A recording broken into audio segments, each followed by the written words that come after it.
करुणातरङ्गिताक्षीं धृतपाशाङ्कुशपुष्पबाण चापाम् अणिमादिभिरावृतां मयूखैः अहमित्येव विभावये भवानीं ध्यायेत् पद्मासनस्तां विकसितवदनां पद्मभद्रायताक्षीं हेमाभां पीतवस्त्रां करकलितलसत्तेम पद्मां वराङ्गीं सर्वालङ्कारयुक्तां सततमभयतां भक्तनम्रां भवानी श्रीविद्यां शान्तमूर्तिं सकल सुरनुदां सर्वसम्पत्प्रदात्रीं सकुङ्कुमविलेपनामलिकशुम्भि कस्तूरिकां समन्तहसिते क्षणां सचरचाप आशाङ्कुशाम् अशेषजनमोहिनीम् अरुणमाल्यभूषाम्बरां जपाकुसुमभासुरां जपविधौ स्मरेदम्बिकां श्रीमात्रे नमः। हिरण्यवर्णां हरिणीं सुवर्णरजतस्रजां चन्द्रां हिरण्मयीं लक्ष्मीं जातवेदो आवह ताम् आवह जातवेदो लक्ष्मीमनपगामिनीं यस्यां हिरण्यं विन्देयं गामश्वं पुरुषानहम् महादेव्यै च विद्महे विष्णुपत्नी च धीमहि तन्नो लक्ष्मीः प्रचोदयात्। भूर्भुवः स्वरोम् अस्मिन् बिम्बे श्री दुर्गा लक्ष्मी सरस्वती स्वरूपिणं श्री महालक्ष्मीं ध्यायामि। दुर्गा लक्ष्मी सरस्वती स्वरूपिणं श्री महालक्ष्मीं आवाहयामि। महालक्ष्म्यै नमः। आसनं समर्पयामि। पादयोः पाद्यं समर्पयामि।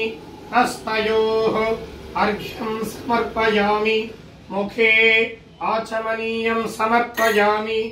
आपोहिष्टामयो भुवः स्थानवोर्जे दधातन महेरणाय चक्षसे यो वः शिवतमोरसस्तस्य भाजयते हनः उशतीरिव मातरः तस्मारङ्गमामवो यस्य क्षयाय जिन्वथ आपो जनयथा जनः। दुर्गा लक्ष्मी सरस्वती स्वरूपिण्यै नमः। महालक्ष्म्यै नमः। शुद्धोदकस्नानं समर्पयामि। स्नानानन्तरम् आचमनीयं समर्पयामि। दुर्गा लक्ष्मी सरस्वती स्वरूपिण्यै नमः। वस्त्रं समर्पयामि। दुर्गा लक्ष्मी सरस्वती स्वरूपिण्यै नमः। आभरणानि समर्पयामि। दुर्गा लक्ष्मी सरस्वती स्वरूपिण्यै नमः। महालक्ष्म्यै नमः। दिव्यपरिमल गन्धान्धारयामि। गन्धस्योपरि हरिद्राकुङ्कुमं समर्पयामि। हरिद्राक्षतान् समर्पयामि। पुष्पमालां समर्पयामि। पुष्पैः पूजयामि। ॐ प्रकृत्यै नमः। ॐ विकृत्यै नमः। ॐ विद्यायै नमः।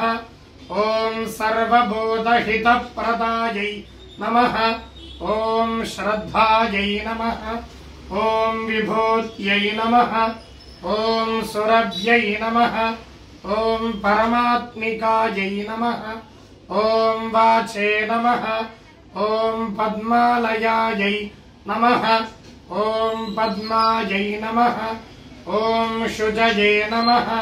ॐ स्वाहायै नमः।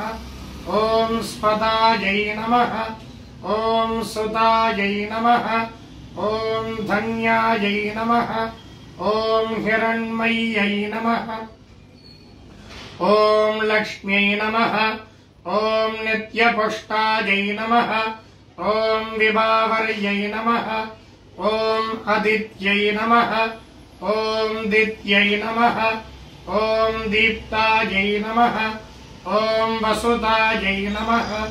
ॐ वसुधारिण्यै नमः ॐ कमलायै नमः ॐ कान्तायै नमः ॐ कामाक्ष्यै नमः ॐ क्रोधसम्भवायै नमः ॐ अनुग्रहप्रदायै नमः ॐ बुद्धये नमः ॐ अनघायै नमः ॐ हरिवल्लभायै नमः ॐ अशोकायै नमः ॐ अमृतायै नमः ॐ दीप्तायै नमः ॐ लोकशोक विनाशिन्यै नमः ॐ धर्मनिलयायै नमः ॐ करुणायै नमः ॐ लोकमात्रे नमः ॐ पद्मप्रियायै नमः ॐ पद्महस्तायै नमः ॐ पद्माक्ष्यै नमः ॐ पद्मसुन्दर्यै नमः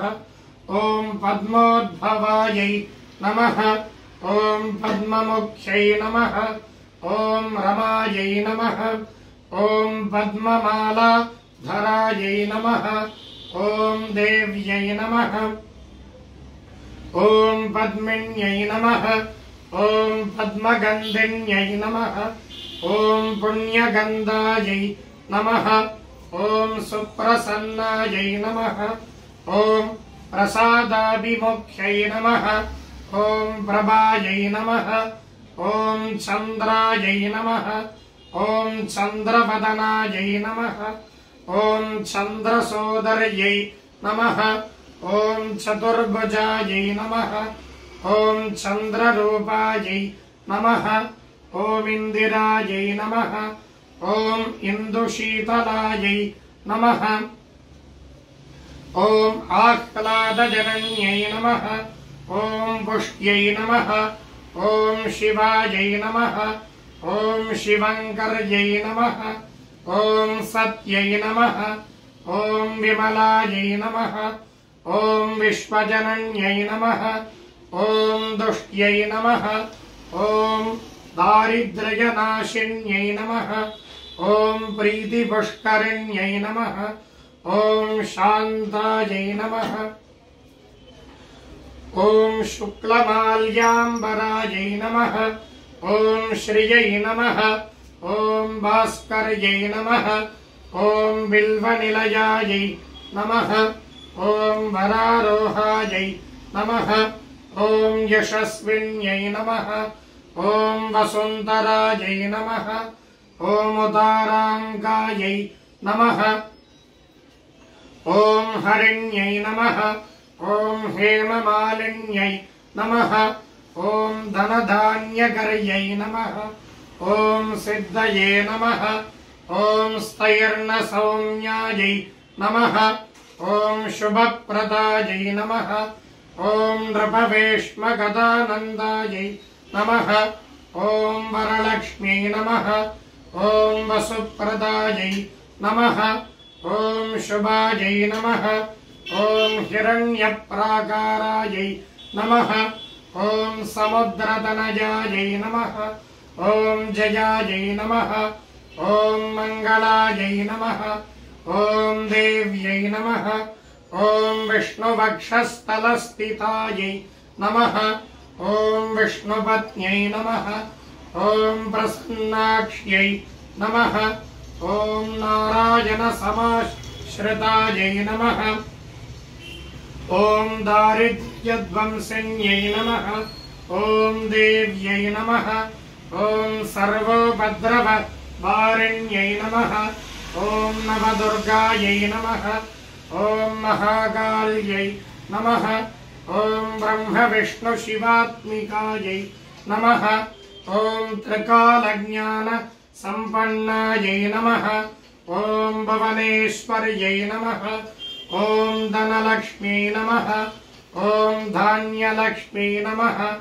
ॐ वीर्यलक्ष्म्यै नमः ॐ विजयलक्ष्म्यै नमः ॐ सन्तानलक्ष्म्यै नमः ॐ सौभाग्यलक्ष्म्यै नमः ॐ आदिलक्ष्म्यै नमः ॐ गजलक्ष्म्यै नमः कारुण्यलक्ष्म्यै नमः दुर्गालक्ष्मी सरस्वती स्वरूपिण्यै नमः श्री कुबेरमहालक्ष्म्यै नमः नानाविधपरिमल पत्रपुष्पाणि समर्पयामि धोरसिधोर्वधोर्वन्दं धोर्वदै योऽस्मान् धोर्वदि तन्धोर्वयं वयं धोर्वामः दुर्गालक्ष्मी सरस्वती स्वरूपिण्यै नमः श्रीमहालक्ष्म्यै नमः सुगन्धधूपम् आग्रापयामि धूपानन्तरम् आचमनीयं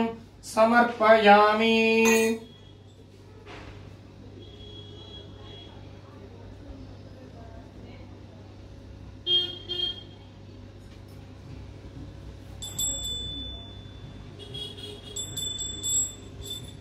ओम उद्दीप्य स्वजातवेदो भग्नन्निरृतिं मम पशोगश्चमह्यमावह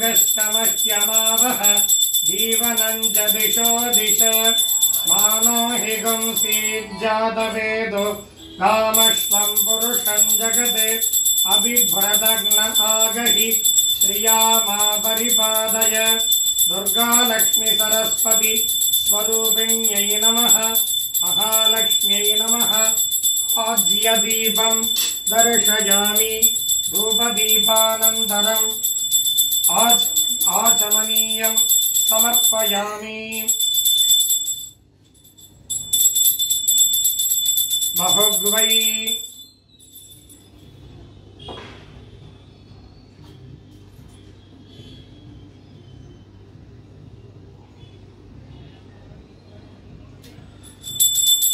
ओम बहुग्वै बह्वश्वायै बह्वजाविकायै बहुव्रीहिजवायै बहुमाष शिलायै बहुहिरण्यायै बहुहस्तिकायै बहुदासपूरुषायै रजिमत्यै पुष्टिमत्यै बहुराजस्पोषायै राजास्तु दुर्गालक्ष्मी सरस्वती स्वरूपिण्यै नमः महालक्ष्म्यै नमः अलङ्कारदीपं दर्शयामि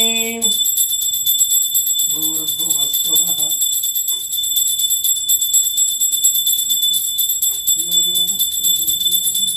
देवसविदः प्रसुवः यतन्त्वा सत्येन परिषुञ्जामि अमृतो भस्त्रनमसि ॐ प्राणाय स्वाहा अपानाय स्वाहा यानाय स्वाहा उदानाय स्वाहा समानाय स्वाहा ब्रह्मणे स्वाहा दुर्गालक्ष्मी सरस्वती स्वरूपिण्यै नमः श्री कुबेरमहालक्ष्म्यै नमः ताम्बूलं कदलीफलं काश्मीरफलं नारिकेलकण्ठद्वयं नारङ्गफलं जम्बीरान्नं शर्करान्नम् एतत्सर्वम् गुडान्नम् एतत्सर्वममृतम् महानैवेद्यम् निवेदयामि